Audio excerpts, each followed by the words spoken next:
سلام، من پیتر هستم. من از بچگی همیشه با خدا حرف می زدم. نه به صورت دعا، نه مراسم. فقط حرف زدن معمولی. یه گفتگوی ساده و یک طرفه. از بچگی مطمئن بودم خدا هست. هنوزم هستم، اما هیچ وقت نتونستم با دین کنار بیام. یه جایی تو دلم همیشه حس می کردم یه چیزی داره غلط منتقل میشه. انگار یکی داره یه دروغ رو خیلی قشنگ تعریف میکنه. زندگیم خاص نبود. کار میکردم، خانواده داشتم. سعی میکردم آدم بدی نباشم. به مردم کمک میکردم. با غریبه ها مهربون بودم. برای خانوادم همه چیزم رو میذاشتم. واقعا فکر میکردم دارم همون آدمی میشم که خدا میخواد. اما درست بعد از 40 سالگیم همه چیز ریخت به هم. یه جمعه قبل از تعطیلات روز کارگر زنگ زدن از شرکت و گفتن که حقوقمون نصف شده. همون موقع فهمیدم همسر صاحب شرکت فقط یه هفته قبلش کارش رو از دست داده. واسه همین اونم حقوق ما رو نصف کرده. یعنی فشار زندگی، فشار کار، فشار بی‌عدالتی، همه چی با هم خورد تو سرم. چند روز بود یه تپش عجیب تو سینم حس می کردم. نه درد معمولی، یه لرزش، یه فشار بد. اون شب همسرم و دخترم خواب بودن. من نشسته بودم پشت میز کارم و یهو ریختم به هم. شروع کردم گریه کردن. اما فقط ناراحتی نبود، عصبانیت بود. یه خشم عمیق، حس خیانت. من حس می کردم تنها کسی که تو کل زندگیم همیشه کنارم بوده، همون کسیه که بیشتر از همه بهم خیانت کرده. بله درسته، منظورم خداست. نشسته بودم و باهاش حرف می زدم. ولی این بار آروم نبود، داد می زدم. می گفتم من چی کار کردم؟ مگه کم گذاشتم؟ خودمو مثل یک سگ کتک خورده می دیدم که هر بار با وجود همه زخم‌ها دوباره میره سمت صاحبش، فقط برای یه ذره عشق، و باز هم کتک میخوره. اونقدر عصبانی بودم که گفتم امیدوارم بتونم ببینمت. نه از روی عشق، فقط برای اینکه تو هم درد منو حس کنی. و حتی بدتر گفتم اگه ببینمت آزارت میدم. همون لحظه درد وحشتناکی از وسط سینم زد بیرون. تا نوک انگشتای دست چپم اومد. حس کردم رگ‌هام جمع شدن. مثل یه شلنگ گره خورده. بعد یهو ول شد. یه بار این اتفاق افتاد و دوباره. چشمهام رو از شدت درد بستم. و دیگه روی صندلی نبودم. وقتی چشمهامو باز کردم دیدم دارم روی زانو توی گل سیاه فرو میرم. دستام تو گل فرو رفته بود ولی خشک بودن. هیچ رطوبتی روی پوستم نبود. گل شل و نرم بود ولی نه مثل آب، نه مثل خاک. یه چیز عجیب بود و این بود که حس می کردی زنده است. آسمون تاریک بود، بارون می اومد ولی بارون سیاه و نرم بود. نه اینکه خیس بشی، نه، انگار فقط از رود رد می شد و می افتاد زمین. یه نسیم گرم می وزید. انگار بوی باروت سوخته می داد. یعنی هم خشونت بود، هم جنگ، هم دود. همه جا مرده و خاموش بود. اطرافم هیچ نشونه ای از زندگی نبود. علف‌ها خشکیده بودن، بوته‌ها مرده بودن و خاکستر همه جا رو گرفته بود. کوه‌ها از دور معلوم بودن و یه مایه سیاه مثل یه رود زنده روشون جریان داشت. سمت راستم یه درخت تنها بود. تقریباً هیچ برگی نداشت. فقط چند تا برگ سبز لای شاخه‌ها هنوز بهش چسبیده بود. سمت چپ اون مایه سیاه یه دیواری از تاریکی بود که انگار زنده بود و نفس میکشید. همون لحظه یه چیزی تو ذهنم اومد. من مردم؟ اینجا جهنمه؟ هر چیزی که حس میکردم چند برابر زندگی واقعی بود. بوها، صداها، لمسها، درد، همه چیز خیلی شدید بود. هر بار حرکت میکردم رنج شدیدتر میشد. با خودم گفتم فقط تکون نخور، درد کمتر میشه. اما توقفم بهای خودش رو داشت. چون گل شروع کرد منو تو خودش فرو بردن. این فرو بردن عجیب بود. نه ترسناک، نه سرد، نه به صورت خفه کننده. یه جور گرمی عجیب و راحت بود. مثل پتوی داغی که روی خودت کشیده باشی. هم از درون داری میسوزی، هم لذت میبری. اما من نمیتونستم آروم بمونم. نمیشد. دخترم، خانوادم، جلوی چشمم بودن. خشمم دوباره شعله کشید. فکر کردم نمیتونم بذارم این اتفاق بیفته. نمیتونم خانوادم رو ترک کنم. هرچه بیشتر روی خشم و عشق تمرکز میکردم، گل سریعتر منو میبلید. این درد و این فشار یه جور شکنجه بود که همون لحظه هم میسوزوند، هم یادآوری میکرد چرا زندگی ارزش داره. و بعد یه نجوا شنیدم. یه صدا، انگار صدای دخترم بود، ولی نه واقعی. یه چیزی که از توی اعماق قلبم اومد و گفت بابا بلند شو. و من با ذره ذره توان باقی ماندم دستام رو از گل بیرون کشیدم. هر حرکت، هر تکان مثل این بود که دارم از وسط یه عالمه تیغ عبور میکنم. عضلاتم میسوخت، اعصابم داشت فریاد میزد. اما میدونستم من اینجا نیستم. من به این دنیا تعلق ندارم، ولی باید تلاش کنم. وقتی بالاخره تونستم خودم از اون گل لعنتی بکشم بیرون، نشستم. نه اینکه راحت شده باشم، نه. درد هنوز بود، ولی داشت قابل تحمل تر می شد. سرمو بلند کردم و دوباره اطرافمو نگاه کردم. همه چیز مرده بود. علفها سوخته بودن. اطرافم پر از خاکستر و دود بود. یه نور نارنجی خفه داشت از پشت کوها خودشو نشون میداد. انگار خورشید هم حال و حوصله زنده بودن نداشت. تنها چیزی که کنارم بود همون درخت نیمه جون بود. نگاهم دوباره افتاد به اون چند تا دونه برگ سبز که انگار به زور به اون درخت چسبیده بودن. نمیدونم چرا، ولی همون درخت اشکم رو در آورد. حس کردم دقیقاً خودمم، نیمه مرده، نیمه زنده. خشم دوباره برگشت، اون خشم قدیمی، سنگین و ته‌نشین شده. بلند گفتم چرا؟ چرا من که وفادار بودم، من که کم نذاشتم. چرا همه چیزو ازم گرفتی؟ شروع کردم خدا رو نفرین کردن. داد زدم، فحش دادم. گفتم اگر شهامت داری بیا جلو و روبرون وایسا. همون لحظه تاریکی همه چیزو بلعید. نه کم کم، بلکه یهویی. بعد او ظاهر شد. حدود 6 متر جلوتر از من ایستاده بود. یه سایه، نه کاملا تاریک نه کاملا روشن. اون فقط ایستاده بود و ساکت داشت نگاه میکرد. یه موج عجیب از ترس و نفرت همزمان خورد تو وجودم. با خودم گفتم همونه، خودشه.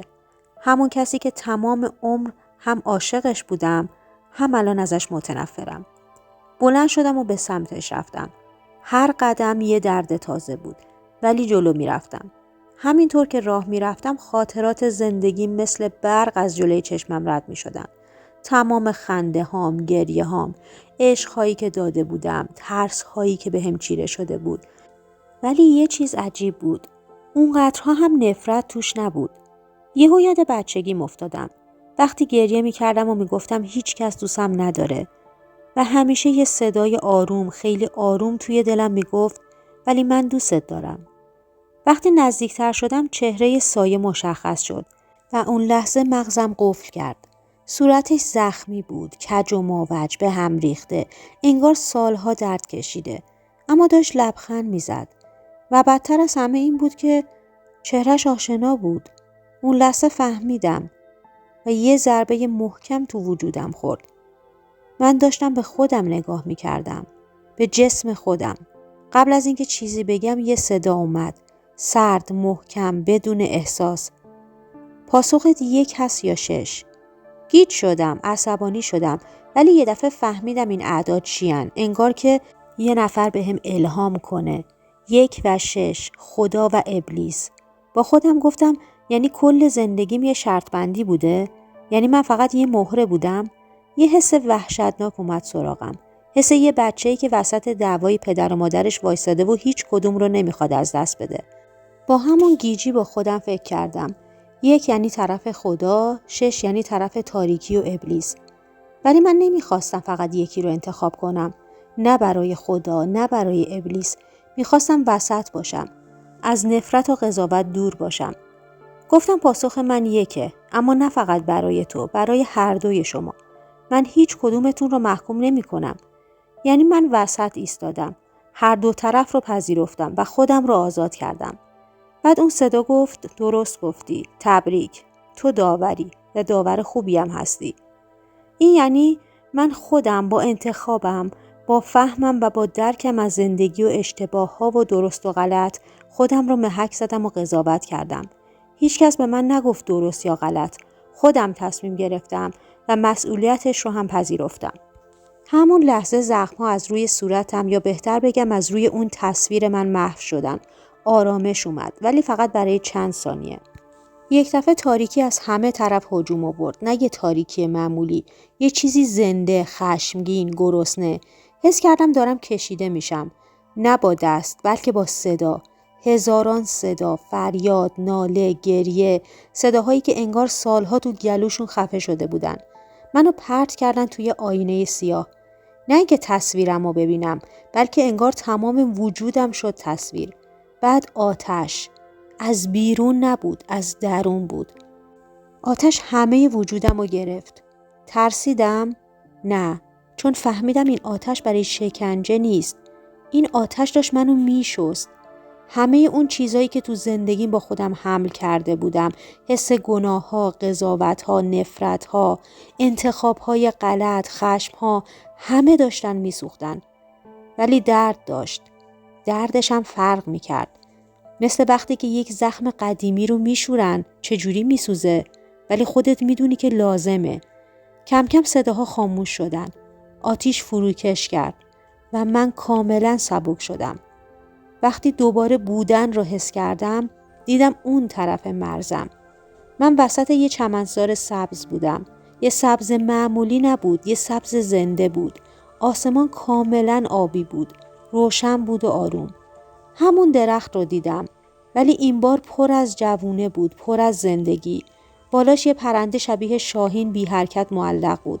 نه پرواز میکرد، نه مینشست. فقط اون بالا بود و نگاه میکرد. یه حس عمیق آرامش اومد سراغم. اما طولی نکشید که یه غم عجیب دوباره نشست تو دلم. دیدم این زیبایی داره دور میشه.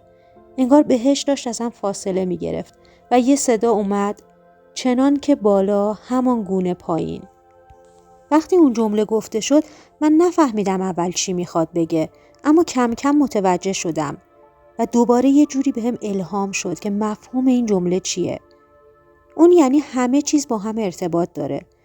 اون چیزی که بالا در عالم روحیه، یعنی توی نور و تاریکی هست، مستقیم رو چیزایی که پایین تو زندگی و زمین و بدن ما اتفاق میفته تأثیر میذاره. و برعکس، کارها، انتخابها، احساسات و نفرتها و عشقهای ما تو دنیا میتونن حتی اون عالم بالا و بهشت رو هم شکل بدن. این یعنی ما فقط مسئول خودمون نیستیم. هر چیزی که حس میکنیم، هر تصمیمی که میگیریم روی جهان بزرگتری اثر میذاره. این لحظه باعث شد بفهمم حتی وقتی در تاریکی مطلق هستم، حسها و انتخابهام اهمیت حیاتی دارن و نمیتونم راحت ازشون عبور کنم. بعد یه چیزی شبیه آینه دورم بسته شد. تصاویر لایه لایه از جلوی چشمم رد شدن. حروف، اعداد، جهان. و بعد یه نفس عمیق و یه سوزش وحشتناک توی سینم. چشمام باز شد. دوباره روی صندلی دفترم بودم. نفس می زدم. قلبم آتیش گرفته بود. ولی می دونستم باید برگردم، نه فقط برای خانوادم، بلکه برای همه. وقتی دوباره به این دنیا برگشتم یه حس عجیب داشتم. انگار هر چیزی که قبلا میشناختم تغییر کرده بود. من دیگه اون پیتر قدیمی نبودم. مرگ نه فقط پایان چیزی نبود، بلکه یه شروع جدید بود. الان میفهمم که زندگی فقط یه انتخاب ساده نیست. زندگی یه مسئولیت بزرگه. وقتی تو اون تاریکی مطلق بودم، وقتی حس میکردم همه چیز رو از دست دادم و حتی خدا رو هم نفری میکردم، یه چیزی کم کم تغییر کرد. یه چیزی که قبلا هیچ وقت نمیفهمیدم. دیدم که خدا نه دشمن من بود، نه کسی که قصد داشت آزارم بده. این که احساس میکردم خدا به من خیانت کرده فقط به خاطر این بود که نمیخواستم بفهمم. فهمیدم که زندگی، مرگ، درد، حتی این تاریکی همه بخشی از مسیر بزرگتر و پیچیده تریه که من ازش هیچ اطلاعی نداشتم. یه روز وقتی از دل اون گل سیاه بیرون کشیده شدم، درک کردم که خدا هیچ وقت منو تنها نذاشته. اون همیشه اونجا بوده، ولی من فقط به راهی که میخواستم توجه کرده بودم. یاد گرفتم که خشم و عصبانیتم فقط مانع دیدن حقیقت بود. حقیقت این بود که من با تمام دردهایی که کشیدم باید چیزهای بیشتری میفهمیدم.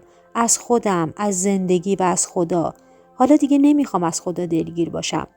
اون منو با همین مسیر، همین دردها به یه جایی رسوند که حالا بیشتر از هر زمانی درک میکنم چرا باید اینطور میبود.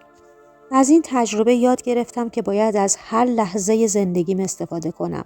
از هر انتخاب، هر احساس، هر اقدامی که میکنم. چون هر چیزی که اینجا میسازم همونقدر بالا اثر میذاره که پایین اثر داره.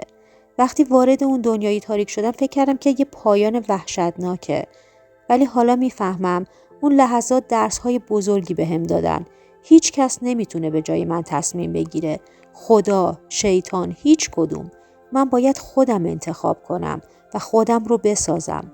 الان میفهمم که مرگ فقط یه تغییر مکان نیست. زندگی واقعی وقتی شروع میشه که بتونی انتخاب کنی، حتی در تاریکی، حتی وقتی هیچ چیز بهت امید نمیده. من برگشتم چون باید زندگی کنم و زندگی کردن یعنی پذیرفتن، درک کردن، انتخاب کردن و هرگز تسلیم نشدن. اگر شنیدن این تجربه براتون لذت بخش بود و تونست نوری در دلتون روشن کنه، لطفاً با لایک و سابسکرایب و کامنت های قشنگتون کانال نجواهای آن سوی مرگ رو حمایت کنید. ممنونم.